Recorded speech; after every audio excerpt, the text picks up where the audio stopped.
Topic number 2, man, and this is the real question around in New England: the Stephone Gilmore dump, trade, release, whatever you want to call it, with this news that just broke this morning, and disappointing news. Off to you, Pat. I'm so mad already.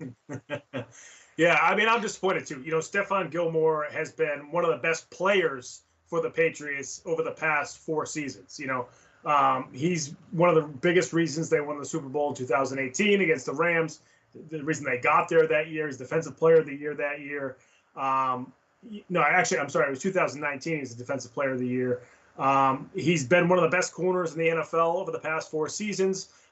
You do have to take in some of these factors. He's 31 years old, which isn't old, but that's starting to get up there, especially with the corner. You start to lose some speed. He's coming off of quad surgery. I think that's the biggest factor in this entire thing. He's coming off of quad surgery. He's in his last year of his deal. He wants an extension. He wants to stay with New England, but he wants big money. The Patriots have not been willing to give him that contract extension because they haven't seen him play really in a full game since his quad surgery. I don't blame the Patriots for not wanting to give him a contract extension right now because they haven't seen him. You don't want to give a guy a big 3-year deal after not seeing him play after surgery. I don't blame them there. What I kind of don't understand is they just traded him for a 6th-round pick to Carolina. Okay, you got something for him rather than just cutting him. I get that. I understand why you can't get a 2nd or 3rd-round pick because of the situation with the contract, because of your torn quad.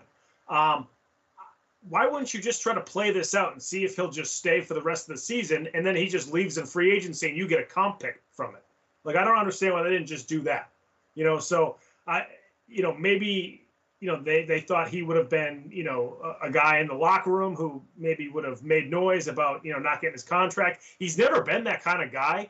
I even saw a story on Twitter today that he was helping Mac Jones this year with some stuff, even though he wasn't playing out there, and talking about Stephone Gilmore. So I think they should have just kept him throughout the year. They made some cap space, which I think was the biggest, thing that Belichick was trying to do, $6 million.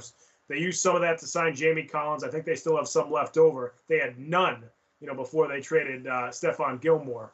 But if they hung on to him, maybe tried to hash something out and say, listen, we're going to keep you up, on this contract, and then you can ball out, and then maybe you can get another payday somewhere else in the offseason. That's what I would have done. There wasn't a big market for him. It just seems like they either should have traded him in the offseason or ridden out this season and then let him walk in free agency.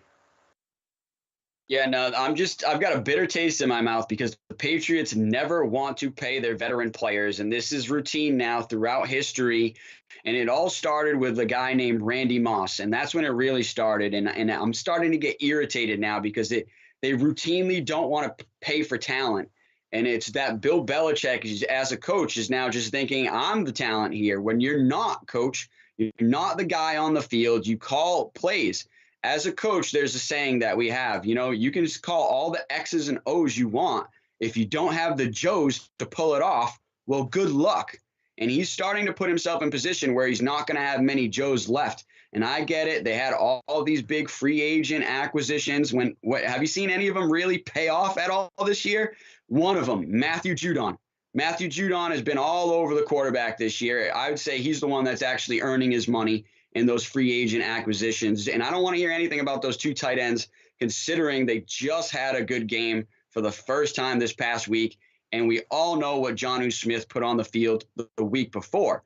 So it's really one of those things where you have to question, why don't they want to buy talent or pay for talent here in professional sports?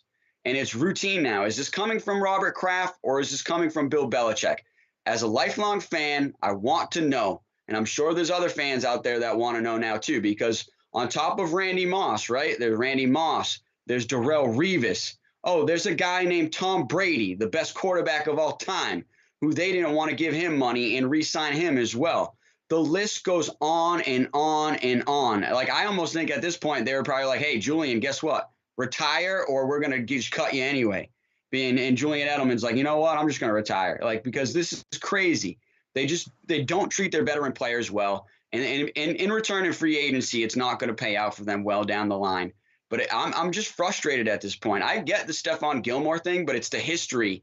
It's the history for me. And now he just falls into that same category. Now, here for me is a much better solution. Months ago on this show, I said they should have traded him for Odell Beckham Jr. OBJ was on the market. Cleveland was shopping him. We wanted to shop potential Stephone Gilmore. It was just a perfect trade, and I get it. I know you said having Mac Jones and having a young quarterback with a wide receiver like Odell Beckham Jr. But my question to you, Pat, is do you think your football team is better or worse having a talent like that at wide receiver? Excellent question. You definitely have more talent, but I think it's more than that. And your biggest, the most important development throughout the season for the Pats this year is the development of Mac Jones. And if that is stunted because of Odell Beckham Jr. or another outstanding wide receiver that wants the ball, so if you brought in, DeAndre Hopkins, who wants the ball, if you brought in another receiver like that who wants the ball, maybe wouldn't get it as much because of the way the Patriots offense is, that might have stunted Mac Jones's growth. I'm not in the building. I don't know. But I think that's part of it. Going back to what you were saying before, too, is that, there is a history of this with the Patriots. The problem is the reason why it keeps happening is because it's worked in the past. Look at what happened with Logan Mankins. They didn't want to pay Logan Mankins. They shipped him out to Tampa Bay. As soon as they did that, the Pats started playing better in 2014 and won the Super Bowl.